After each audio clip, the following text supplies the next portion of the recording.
Primeiro eu gostaria de agradecer vocês, né? Uma noite chuvosa dessa, né? Sair de casa para estar aqui, principalmente os que estão vindo pela primeira vez e do que realmente querem ouvir a mensagem, né? São aqueles espíritas de açúcar que molhou derrete, né? Então é até uma responsabilidade maior ainda a nossa em trazer o conteúdo aqui para vocês. Então espero que ao final da palestra tenha valido a pena, né? Estar aqui conosco mais uma vez e refletirmos a respeito da mensagem do Cristo. Pois bem, nesse primeiro momento falaremos sobre essa questão dos talentos. Existe uma parábola na mensagem de Jesus, no nosso Evangelho, em que Jesus cita a parábola dos talentos. Na verdade, utilizaremos duas parábolas na noite de hoje, sendo que a primeira dela será dos talentos. Bem, quando a gente, às vezes, meio desavisadamente pensa na palavra talentos, são os talentos que Deus nos deu. Se a gente for levar o que está lá na mensagem da parábola, esses talentos não são habilidades que Deus chegou para a gente e falou: agora você é capaz disso, você é capaz daquilo. Na verdade, a parábola dos talentos fala simplesmente da questão dos recursos que nos são oferecidos. Então a palavra talento tem o sentido de recurso, para que aí sim a gente consiga utilizar bem esse recurso e aí sim possamos transformar nesse outro talento que a gente imagina que seja.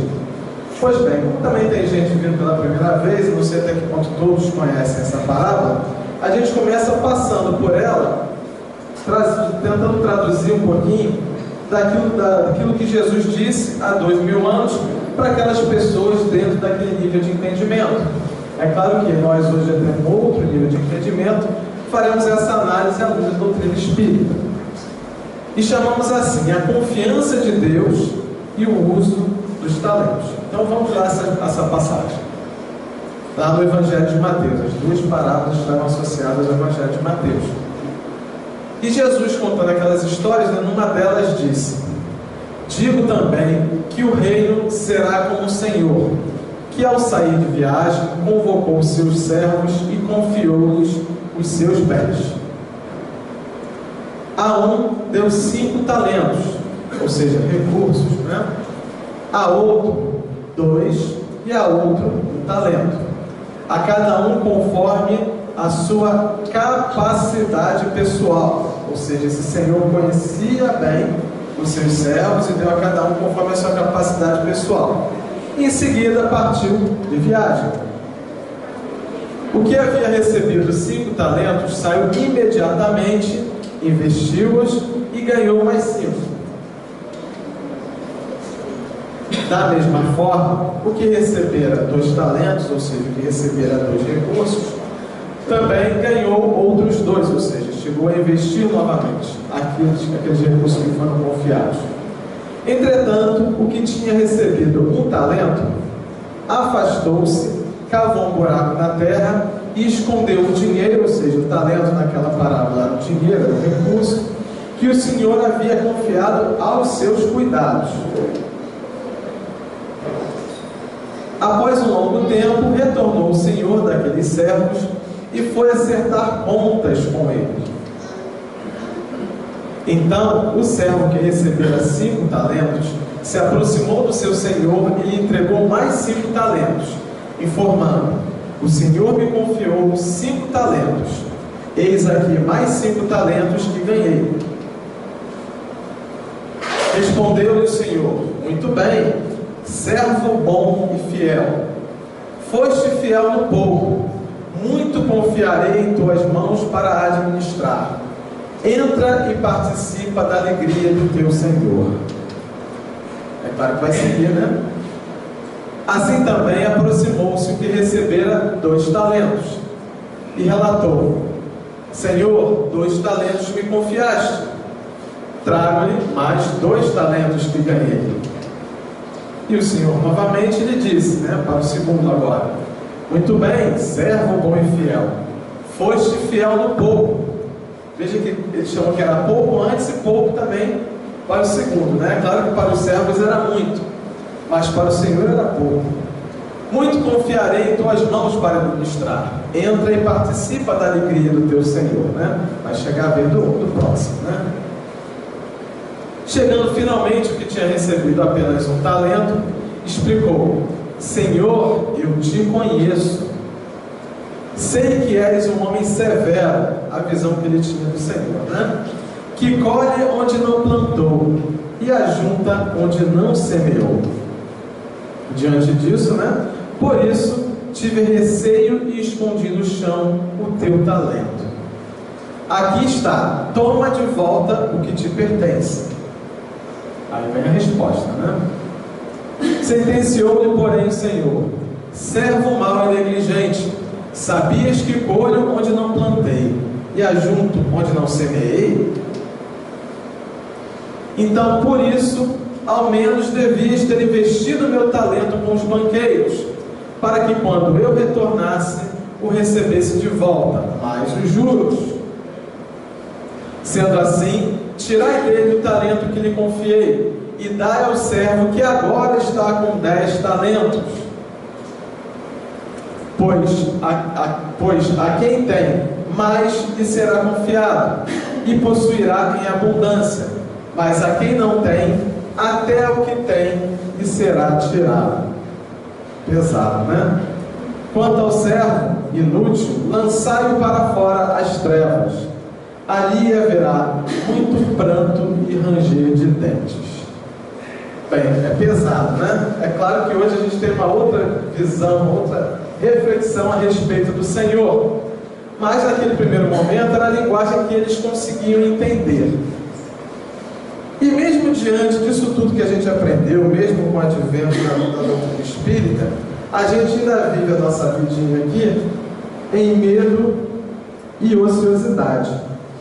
A gente vai levando a nossa vida com medo do que está pela frente, ou mesmo sabendo o que precisamos fazer, não empreendemos o esforço que nos é necessário.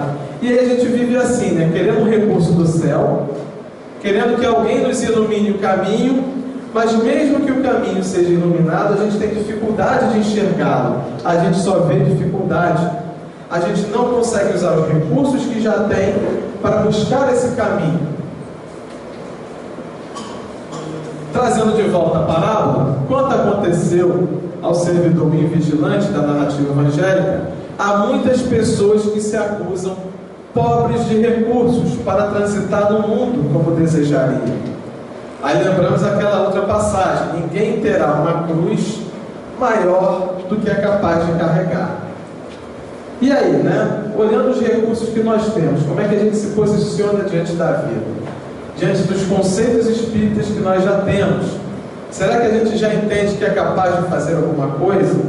Será que a gente entende que temos aquilo que somos capazes de lidar? Porque mesmo dentro daquela visão tanto alegórica de Jesus, o Senhor conhecia profundamente os seus servos, e conforme eles iam desenvolvendo a sua capacidade pessoal, novos talentos, ou seja, novos recursos eram oferecidos. E esse Senhor conhecia muito bem a capacidade de cada um. Por isso, a cada um deu o recurso que ele entendeu que eles seriam capazes de administrar. E os recursos que nós queremos? A gente sempre pede: será que a gente consegue entender e assimilar que nós temos hoje o recurso que nós somos capazes de lidar? Será que se nós conseguíssemos tudo aquilo que pedimos, conseguiríamos ter o proveito da presente encarnação, como deveria ser, ou como está programado para cada um de nós? Se queremos ter mais, devemos buscar então o mérito para se ter mais.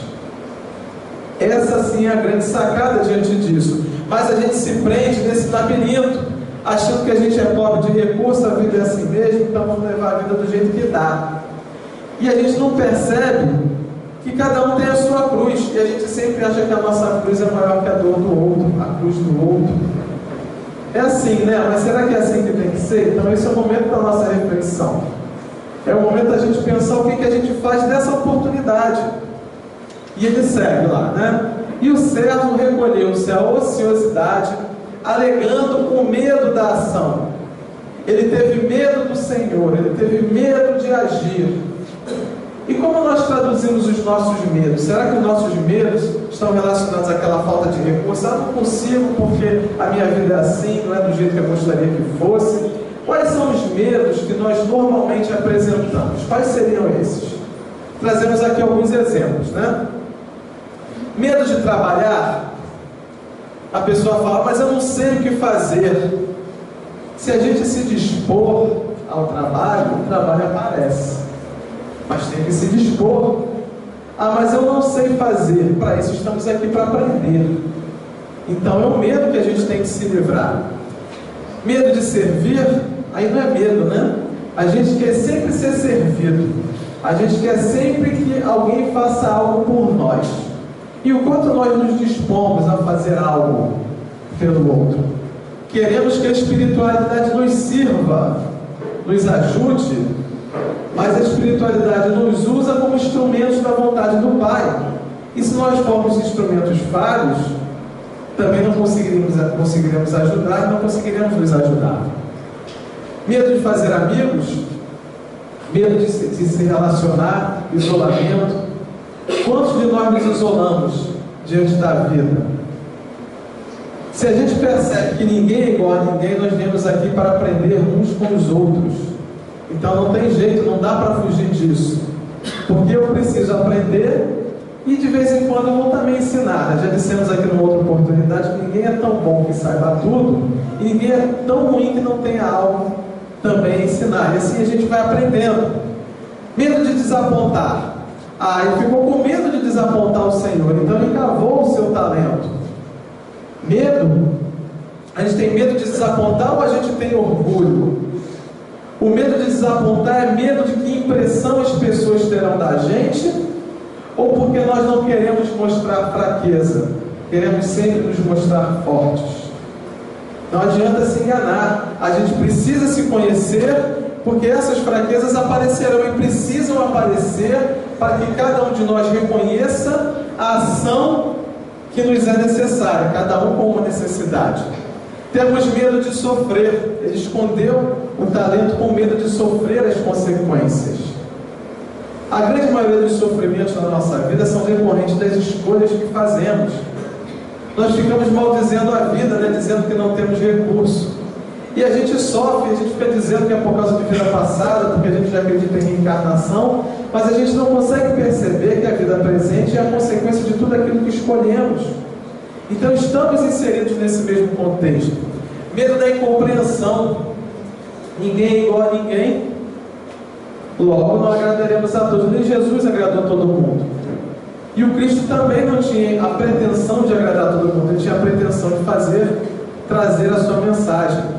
Então qual deve ser então a nossa intenção? Fazer a nossa parte, fazer o nosso trabalho, porque podemos fazer a nossa parte, não a parte do outro. Medo da alegria. Algumas pessoas gostam, né, de se sentir o coitado, né? Gostam de dizer que tem depressão. E aí fulano vai bem? Não, rapaz, a minha vida, né, tá péssima, né? Aí a gente fala assim, oi, tudo bem? É só para o cara cumprimentar, né? Não é para o cara contar a vida dele, né? Mas é um exercício para ele pensar, buscar um lado bom da vida dele, já que ele acha que a vida é tão ruim. E ao mesmo tempo ele fala tudo bem, você tem que esperar a resposta também. Você tem que ter a paciência de ouvir, ter uma palavra amiga a oferecer. E o medo da dor, que já falamos também aqui numa outra oportunidade, né? A dor só vai bater a nossa porta na medida do necessário, na medida do peso daquela cruz que dissemos ainda há pouco. Então a gente precisa entender que a dor é um mecanismo de despertar para cada um de nós. Não estamos falando só da dor física, que muitas das vezes a nossa dor moral consegue ser muito maior que a dor física. E a dor moral depende só da gente. Às vezes a dor física não, às vezes o nosso corpo vai sofrer as consequências. Mas a dor moral está muito mais nas nossas mãos. E geralmente é que mais nos faz sofrer. Então o que a gente precisa é tentar enxergar todos esses medos ao longo da vida. Se não chegamos naquele momento fatídico, a gente vai vivendo com esses medos, com essa falta de ação, e alcançamos o fim do corpo, como sensitivas humanas, sem o mínimo esforço para enriquecer a existência. Na vida, agarram-se ao medo da morte. Na morte, confessam o medo da vida. vamos vivendo como se não houvesse amanhã, e esse momento chega. Mesmo para nós que somos espíritas, acreditamos na vida após a morte, nos assustamos com o que está por vir. Não importa o que está por vir, porque o que está por vir é consequência das escolhas que estamos fazendo agora. É isso que a gente aprende aqui dentro. Alguém fala assim: pô, agora que você me deixou com medo, porque as escolhas que eu faço não são as escolhas que eu deveria fazer. No fundo, a gente consegue, cada um de nós, perceber um pouquinho disso. E o que a gente está esperando? A gente quer ser refém do medo? A gente quer ser refém dessa ociosidade? Ou a gente quer fazer alguma coisa? Ou a gente está vendo a vida passar? Alguém fala assim: ah, mas Alessandro, existem muito mais pessoas que às vezes não acreditam na reencarnação, não acreditam em Deus, mas elas percebem a vida. Veremos que isso aqui não é uma questão só de acreditar em reencarnação. Veremos que isso aqui não é a postura apenas para o espírita. Precisamos então começar a quebrar alguns paradigmas. Primeiro, o nosso paradigma pessoal, né? Eu não tenho tempo. É isso que a gente costuma dizer: ah, fulano, você tem que fazer isso. Eu não tenho tempo. Como é que a gente administra o nosso tempo? Como é que a gente administra as escolhas para usar bem esse tempo? Será que otimizamos o nosso tempo? Vocês, felizmente, conseguiram tomar a decisão de sair de casa na chuva para estar aqui, né? Que bom, já é um ponto muito positivo. Não só por estar na casa espírita, mas por estarmos refletindo a respeito da mensagem do Cristo. Mas saindo daqui, quanto tempo durante a nossa semana a gente gasta pensando nisso aqui que a gente está vendo? Quanto tempo? Percebam quanto tempo cada um de vocês usa nas coisas que vocês gostam. Vendo o seu programa de televisão favorito, lendo revistas que trazem bons momentos. E quanto tempo nós pegamos um livro espírita para refletir a respeito disso? Quanto tempo nós dedicamos à nossa prece no dia a dia? Quanto do meu tempo refere-se a prazeres passageiros? De novo, não estamos dizendo aqui que a gente não possa ter esses prazeres passageiros. Eles fazem parte do nosso momento de lazer, do nosso momento de descanso, mas eles não são o todo. Eles são uma parte importante, mas não são o todo. Quanto do meu tempo dedico-me ao próximo? Aí já ficou mais complicado ainda, né? Aí alguém fala assim: não, mas eu me dedico, eu sou um pai dedicado, eu sou uma mãe dedicada, eu acordo cedo, eu levo meu filho para a escola, faço isso, faço aquilo. Já é um ponto positivo. Você está fazendo isso por alguém. Agora, quanto do seu tempo você gastou ao longo dessa semana que passou por alguém que não é um parente seu? Tempo que você não gastou com você, tempo que você não gastou com alguém que você ama. Quanto tempo você gastou com um desconhecido? Você parou nessa correria do dia a dia e falou: não, eu vou fazer alguma coisa. Fazer alguma coisa pode ser emprestar o ouvido. Como nós falamos: bom dia, tudo bem? Aí ele responde: tudo bem, né? É ouvir o que ele tem a respeito, o que ele tem a dizer depois daquilo tudo bem. Às vezes não é só fazer, às vezes é só falar. E às vezes não precisa falar, às vezes é só ouvir. Será que não condiciono demais a minha vida? Tem gente que não veio para cá porque choveu, né? Felizmente você choveu e vocês estão aqui, né? Mas quantas vezes nós condicionamos e dizemos que não temos tempo? Dizemos que estamos ocupados com outras coisas. De novo, as outras coisas também fazem parte do processo reencarnatório de cada um de nós aqui. Mas pensar na nossa vida espiritual também é a parte essencial de viver. Esse é o motivo principal pelo qual estamos aqui. Estamos aqui para reencarnar, para aprender, fazer escolhas melhores, mas para fazer, para se movimentar, para agir, e não só para pensar na hora da palestra. Então, já que dissemos que isso não é exclusivo dos espíritas, trouxemos alguns outros exemplos. Acredito que essas figuras sejam conhecidas de todos vocês, mas se não todas, eu diria que a maioria delas. E aí lembramos aquela frase, né, que também já nos foi dita, bastante conhecida: a fé sem obras é morta. Cada um tinha uma religião diferente, mas vibravam pensando em Deus da mesma forma. Exemplos: Madre Teresa de Calcutá nasceu na Albânia, país mais pobre da Europa, apesar de ser Europa, mas mesmo assim ainda foi cuidar da miséria em Calcutá, na Índia. Mahatma Gandhi nasceu na mesma Índia, tinha uma boa instrução, tinha tudo para ter uma boa posição social na sociedade em que ele vivia, mas se dedicou ao próximo, se dedicou à luta da não violência contra a opressão. Luther King lutava contra o preconceito racial nos Estados Unidos. E o Chico, que a gente já escutou bastante, né, tentando trazer mais informações a respeito da vida espiritual e sofrendo com todos os preconceitos. E como eles sofriam? Diziam para a Madre Teresa de Calcutá: mas você está recebendo ajuda e não está nem vendo de quem você recebe ajuda. Ela era acusada. Ela queria ajudar as pessoas. O Gandhi era hindu e dizia da igualdade entre hindus e muçulmanos que se degladiavam também na Índia, não só a opressão dos ingleses. O preconceito racial, não precisa nem dizer, né, que apesar dos pesares, mesmo esse homem dizendo que tinha um sonho, esse sonho ainda está precisando se materializar. E o Chico, então, né, mesmo quando as pessoas viam que ele tinha bondade, no mínimo diziam que era lunático, né, que ele não via nada. Será que foi fácil? A gente diz: não, se fizer sol, eu vou no centro. Se aquele meu compromisso for cancelado, eu vou no centro. Será que foi fácil para cada um deles? Aí quando você fala no nome de qualquer um deles, fala: não, mas aqui é um espírito elevadíssimo, né? Como se o céu tivesse se aberto e Deus falasse para eles: eu vou te dar um talento, aquele talento. Não, Deus deu outro talento, o recurso. E conforme cada um deles fazia uso do talento que lhes foi confiado, mais talento cada um deles recebeu.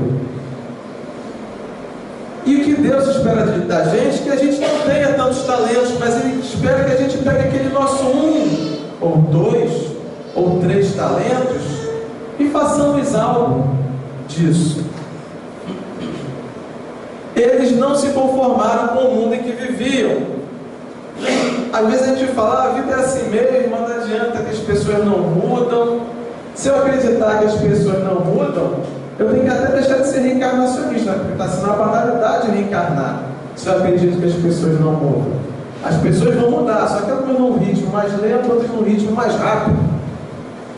O nível de consciência aumenta quanto maior for o envolvimento com o trabalho. Nenhum deles se deteve diante do medo e nenhum deles parou a ficar contemplando a vida na ociosidade. E as pessoas admiram, nós, né, mais comuns, né, mais ordinários que somos, admiramos essas figuras e falamos: não, mas são espíritos elevados. Então por que a gente não faz? Porque a gente ainda não entende, a gente ainda não tem essa consciência que eles já têm, espíritas ou não. E como é que nós vamos desenvolver essa consciência? Trabalhando, aproveitando cada oportunidade que nós recebemos, cada oportunidade de conviver com o outro, de ouvir os preconceitos, de perseverar no trabalho, mesmo quando alguém diz que isso não vale a pena. Isso também faz parte do trabalho, faz parte da gente reafirmar as nossas convicções. E precisamos trabalhar juntos, né? Buscando mais uma frase também conhecida, né? Um pouco de fermento leveda a massa toda. Paulo já dizia isso aos Coríntios, também lá no Evangelho, cerca de 2000 anos atrás. E vamos pensar então nesse contexto também, né? A gente fala assim: devemos estar juntos no trabalho. Cada um deve fazer o seu melhor esforço, independente do outro. Mas devemos, na medida do possível, aproveitar a oportunidade de estarmos juntos para trabalhar. Mas tem aquela pessoa que se isola, tem aquele eremita que se esconde da vida, se esconde dos outros. Nem ele está sozinho. Ninguém vive só. Se a gente acredita que até os espíritos se aproximam da gente, não adianta que nem ele vai conseguir se isolar. Ninguém vive só. Estamos aqui no trabalho para uma vida de relação. Estamos aqui no trabalho para aprendermos juntos. Nossa alma é sempre núcleo de influência para os demais. Diante de todas as minhas limitações, que influência eu quero oferecer? Às vezes ofereço uma boa influência e motivo os outros também no trabalho. Às vezes ofereço uma má influência também. Não deveria ser, mas mesmo quando isso acontece, mesmo isso serve para um exercício do outro, de paciência, de tolerância, de resignação. E seguimos. Nossos atos possuem linguagem positiva, ou pelo menos deveriam possuir uma linguagem mais positiva. Deveríamos realmente refletir a mensagem que já conhecemos. Nossas palavras atuam à distância. Pois bem, às vezes a gente se empolga, né? Não é vigilante e fala o que não deve. Aí a gente lembra aquela mensagem lá, aquela parte lá do nosso lar, né? Que foi recomendada o André Luiz lá, encher a boca, manter a água na boca, para quê? Para ele não falar. É claro que a gente não é perfeito, a gente tem as nossas dificuldades. Só que se a gente conseguir pelo menos segurar a língua e não falar, a gente guarda aquilo só para a gente. Se a gente não consegue guardar para a gente e solta, aí a gente já pode magoar o outro, atingir o outro. E aí deixou de ser uma situação que eu administro só comigo, eu passo a ter que administrar a situação com o outro. E aí o processo ficou mais complicado. Então, primeira coisa é não falar. Se eu puder, não pensar. Mas enquanto eu penso, seguro o que eu penso, uso os conceitos que já tenho e persevero no trabalho. É isso que devemos manter. Achamos-nos magneticamente associados uns aos outros. Tivemos aqui um seminário, né, sobre radiação mental.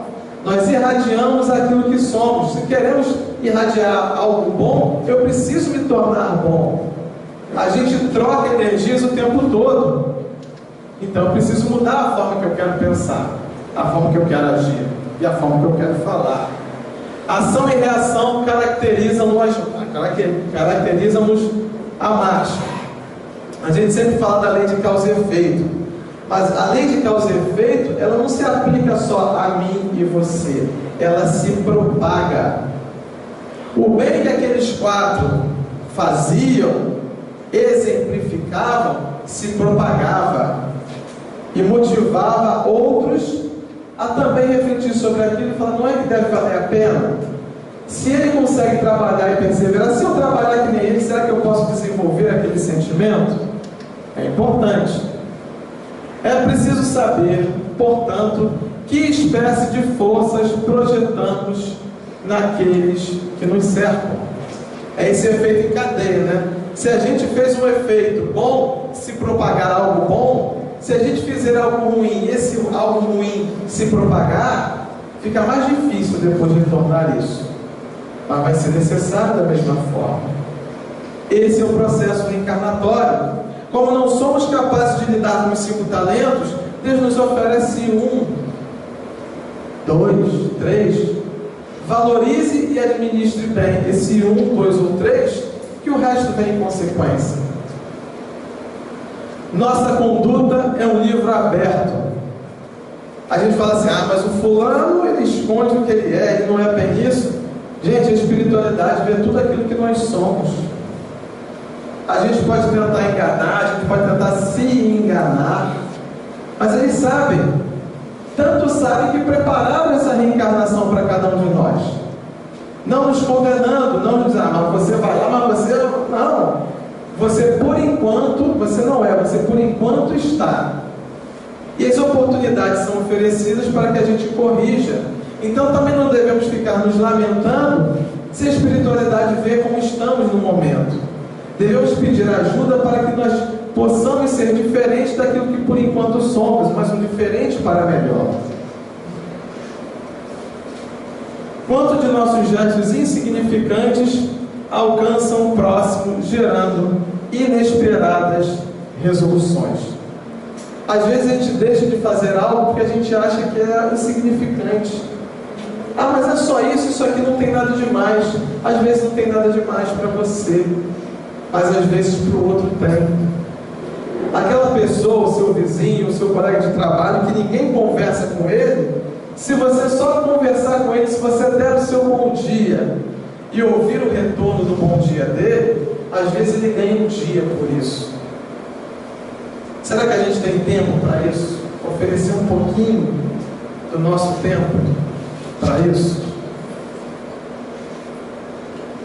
Vendo de forma mais positiva também, né? Quantas frases aparentemente inexpressivas, arrojadas de nossa boca, estabelecem grandes acontecimentos. Não vamos só pensar na coisa ruim, não, vamos pensar nas coisas boas também. Como nós podemos motivar as pessoas para que consigam também empreender o seu esforço? Cada dia emitimos sugestões para o bem ou para o mal. A gente lembra até dos nossos governantes, né? Quantas pessoas têm o dom da palavra? E que uso elas fazem do dom da palavra?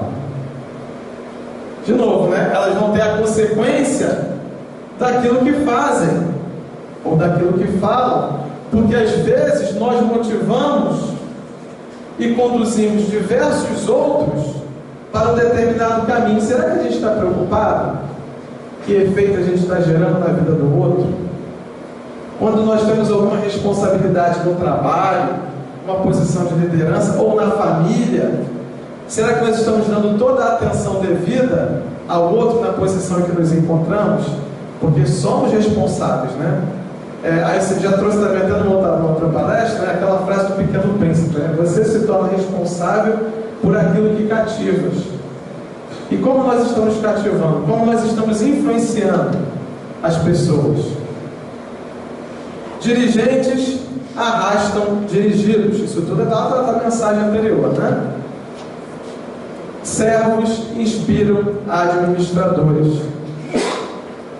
Nós trocamos de papel o tempo todo, para o aprendizado mesmo, né? Começamos criança, hoje somos adultos, a maioria de nós aqui cuidando de filhos que estão passando pelo papel que nós passamos um dia e passaremos de novo na próxima reencarnação. Então essa troca de papéis é para a gente perceber aquilo que foi dito no início, que ninguém é tão bom que saiba tudo, ninguém é tão ruim que não tem algo a oferecer. E mudamos de papéis para aprender uns com os outros, para exercitarmos isso uns com os outros. Por isso somos diferentes, para aprender aquilo que ainda não sabemos. E vamos seguir o caminho, né? Qual é o caminho da nossa atitude? Qual é o caminho que a nossa atitude está indicando? Alguém fala assim: ah, Alessandro, pô, essas palavras, esses conceitos espíritas eu conheço, tudo isso que você já falou, mas na hora lá da vida prática, na hora do pega para capar, é difícil escolher. Claro que é difícil, porque vocês estão sendo convidados a escolher aquilo que ainda estão aprendendo, em cima daquilo que estão aprendendo.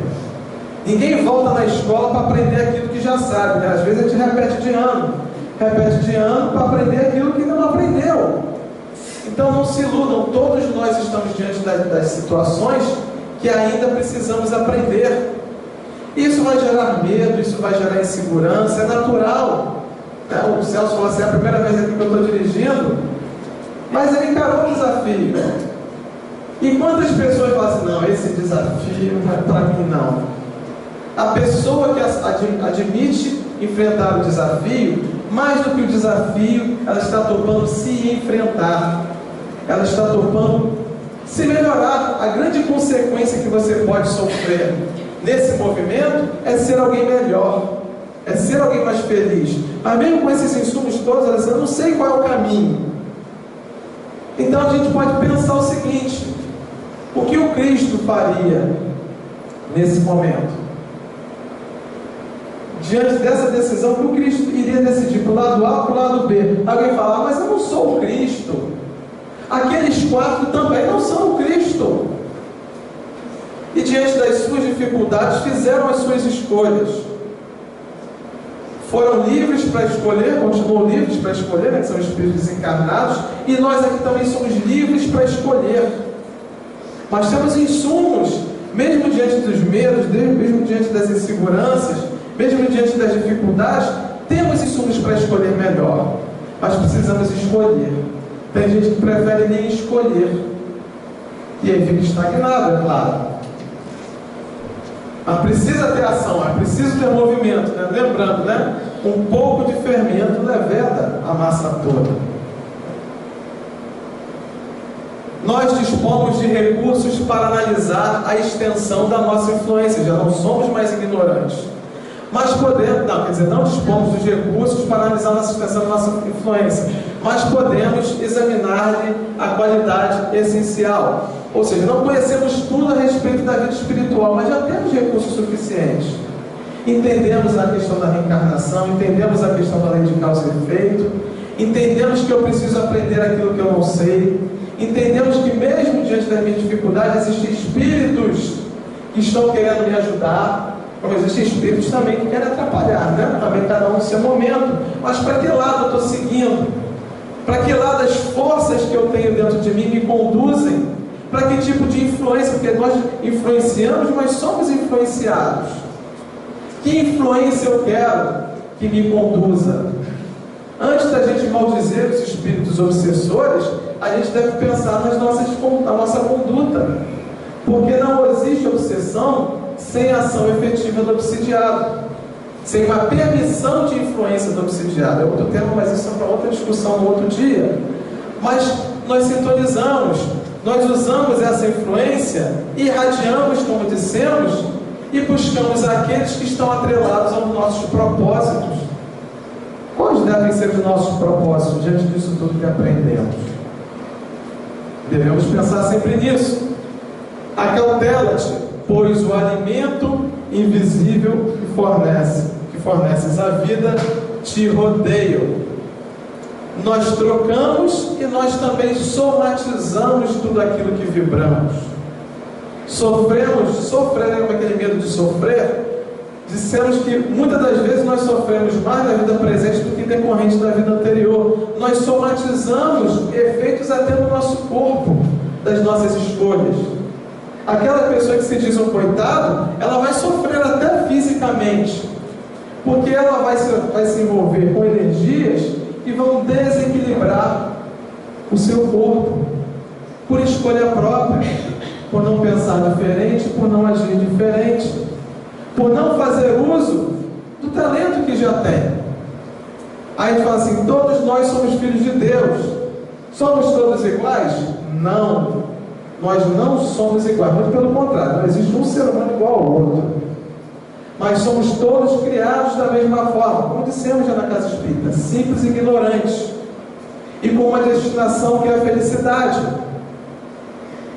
Temos em comum o ponto de partida e o ponto de chegada, mas o meio do caminho é com a gente, usando esses recursos que nós já temos, mas continua sendo com a gente. E o Emmanuel, lá naquela mensagem, continua seguindo, né? Refletindo sobre um pouco de fermento.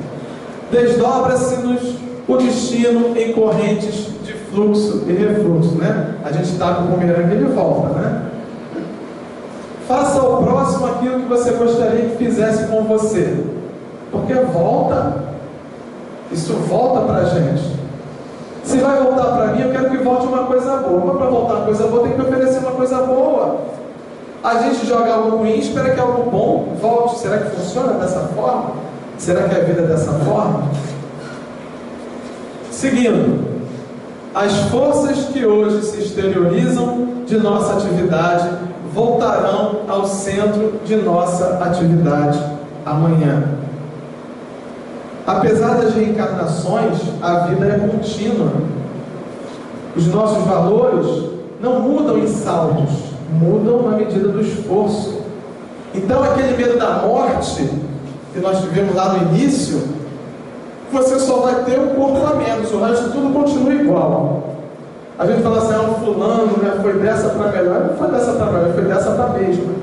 Ou então quando alguém desencarna, a gente começa a falar bem do cara, né? Quando o cara aqui, todo mundo mete o malho no cara, né? Ele desencarnou, parece que ele vira santo. Não, ele continua do mesmo jeito, por enquanto, e vai mudar na medida que ele empreender o seu esforço para mudar. Então isso é contínuo. Não devemos nos prender a valores apenas para essa vida, porque aí a vida não vai fazer sentido mesmo. Se a gente achar que todos esses conteúdos são apenas para a vida presente, são apenas para a vida cotidiana, não vai fazer sentido mesmo não.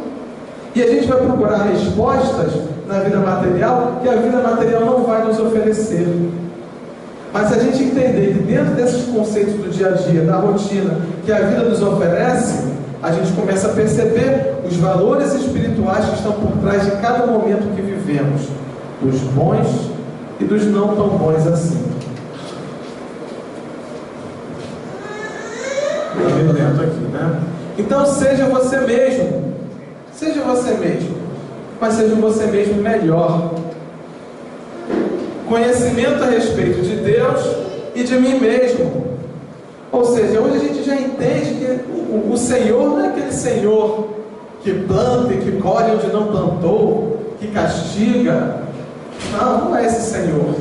Mas é um Senhor que vai oferecer sim o recurso, mas vai oferecer a você ter que voltar para acertar com o seu próprio esforço, entender o que sou capaz de lhe dar e perceber o que mereço.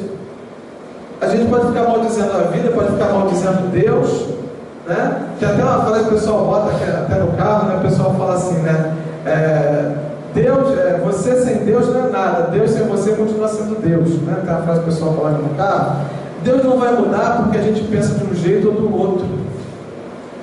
Se Deus é perfeito, se ela é perfeita, eu tenho que tentar entender o sentido disso e perceber o que eu realmente mereço. Mas quando ver alguma coisa adversa, eu também ficar me lamentar, eu mereço, joga em mim porque eu mereço sofrer. Não, eu mereço aprender, eu mereço ser feliz, mas eu mereço aprender diante das escolhas que eu faço.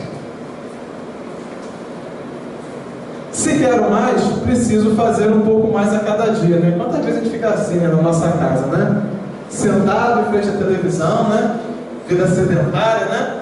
Deixando que outros digam pra gente o que devemos fazer, o que devemos pensar. Eu às vezes tenho essa conversa espírita aqui, mesmo no ambiente de trabalho, mesmo na rua, e às vezes nem digo que sou espírita para não afrontar a convicção da pessoa que tem outra religião. Mas no final eu digo assim para a pessoa, pega isso daqui, tudo isso que a gente falou, mesmo falando de espírita, né?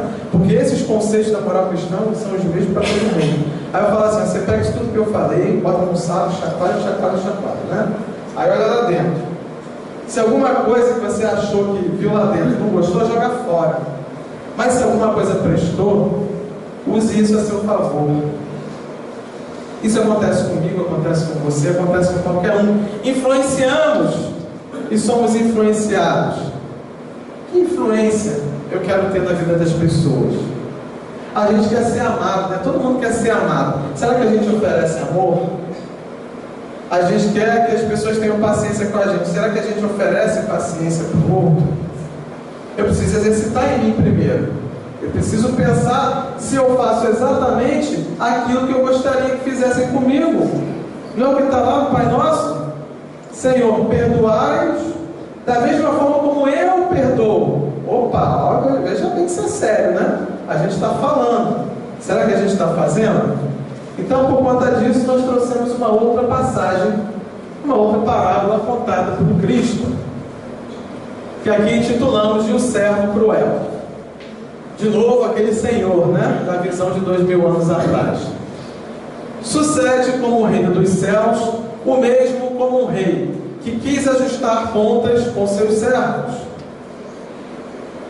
De início, trouxeram-lhe um que devia 10.000 talentos. Pô, aqui tinham 5, esse aqui já devia 10.000, né? Olha como é que ele está devendo bastante, né? E ele prossegue. Como não tivesse com que pagar, o Senhor deu ordem para que o vendessem, bem como a sua mulher, seus filhos, tudo que possuía, em pagamento da dívida. Você aqui pegou pesado, né? Mais do que o anterior lá, né? Atirando-se-lhe então aos pés, o servo, prostrado, lhe dizia: tem paciência comigo, e tudo te pagarei. Aí o Senhor pensou, né? Tomado de compaixão, o Senhor deste servo deixou-o partir e lhe perdoou a dívida. Beleza, né? Tivemos uma colher de chá. O que a gente faz, né? Ao sair, né, depois de estar com o Senhor, este servo encontrou um de seus companheiros que lhe devia 100 moedas, muito menos do que os 10.000 talentos. 100 moedas de prata. Ele o agarrou pela garganta, apertando-o a ponto de estrangulá-lo, dizendo: paga o que deves. Tem a ver com a gente? Né?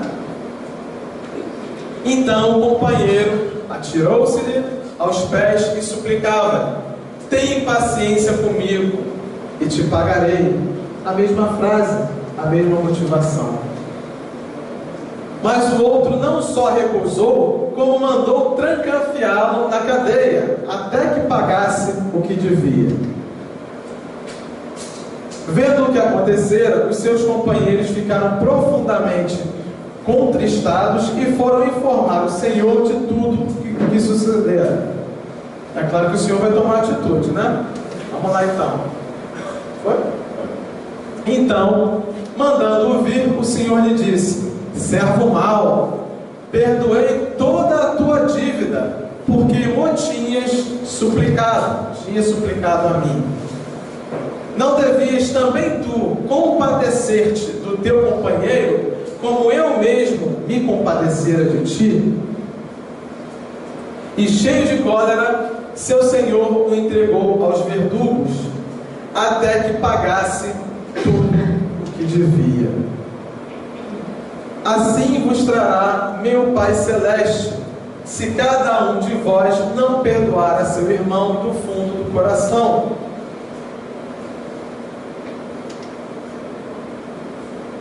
Pois bem, né? De novo, é uma parábola, é um ponto que Jesus colocou, e isso é o que acontece com o nosso processo reencarnatório. É claro que não tão pesado, né? Bem mais ameno. Nós dizemos que queremos um processo de mudança, mas a gente não faz por onde, às vezes faz, às vezes não faz. Daí a necessidade de voltar, não para sofrer, mas para entender diante das escolhas que fazemos. Diante das escolhas que fazemos, não porque a gente fala: agora eu perdoei. Ele dizia que entendeu o perdão quando ele precisava do perdão.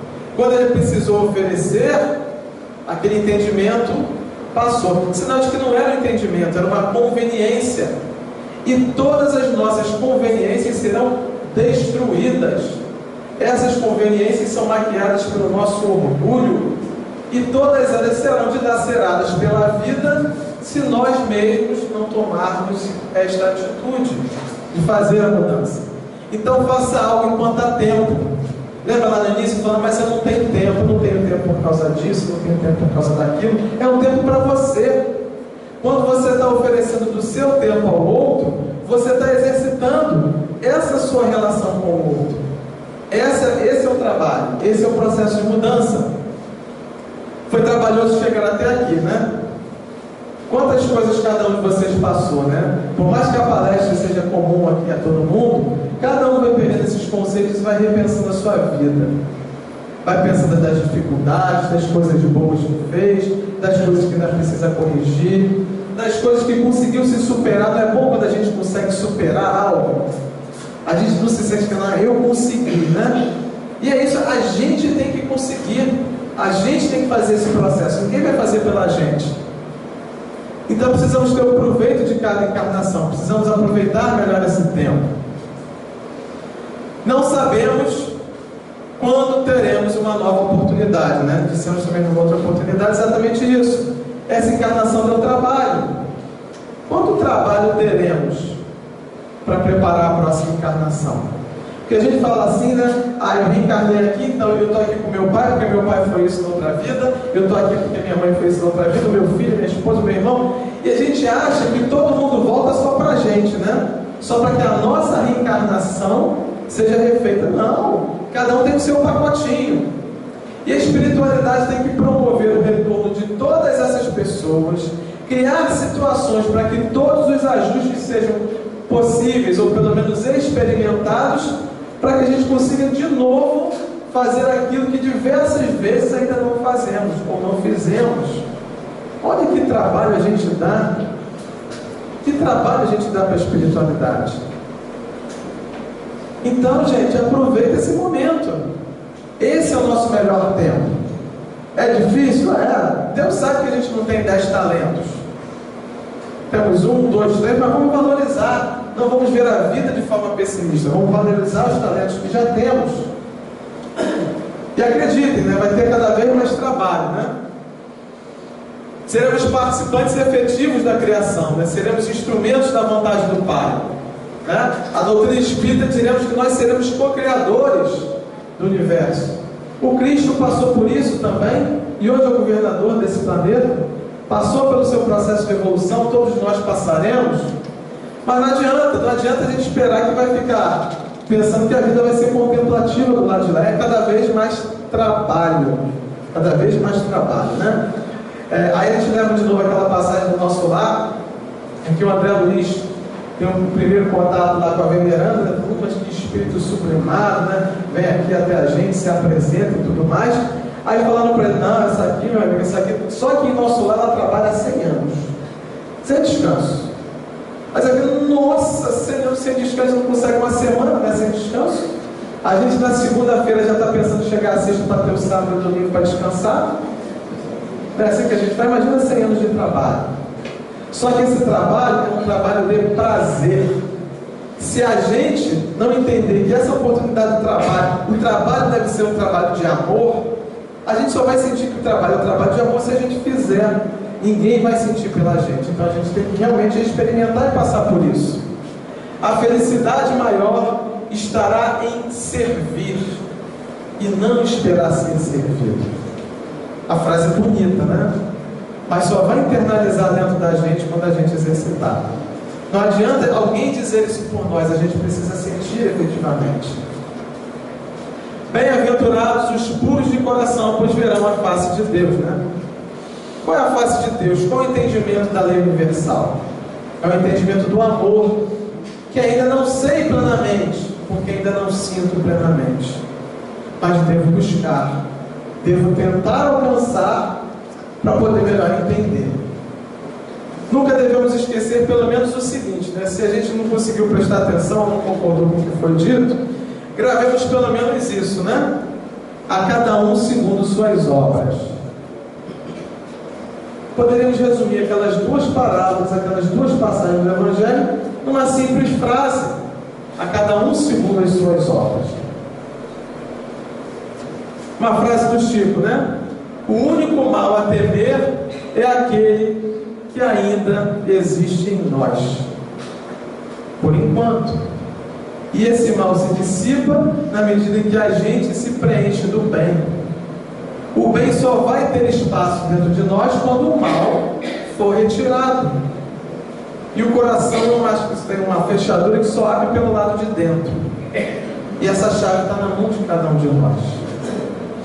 E por último aqui, uma frase da Joana de Ângeles: cada um é o herdeiro de si mesmo. Ou seja, nós estamos tendo as consequências, mas quando a gente fala em herdeiro, a gente pensa numa herança. A herança a gente pensa numa coisa boa, né? Então vamos querer uma coisa boa para a gente. Nós somos reféns da nossa escolha, mas somos herdeiros de coisas boas de nós mesmos. Então que nós possamos efetivamente empreender esse esforço com esse conteúdo que nós já temos, mas um pouquinho mais de esforço, um pouquinho mais de paciência, um pouquinho mais de vontade, bastante mais trabalho para cada um de nós. Então eu desejo uma boa noite a vocês, que vocês retornem aos seus lares, que a segunda-feira não seja uma segunda-feira de descanso, mas uma segunda-feira de muito trabalho. para cada um de vocês. Obrigado e boa noite.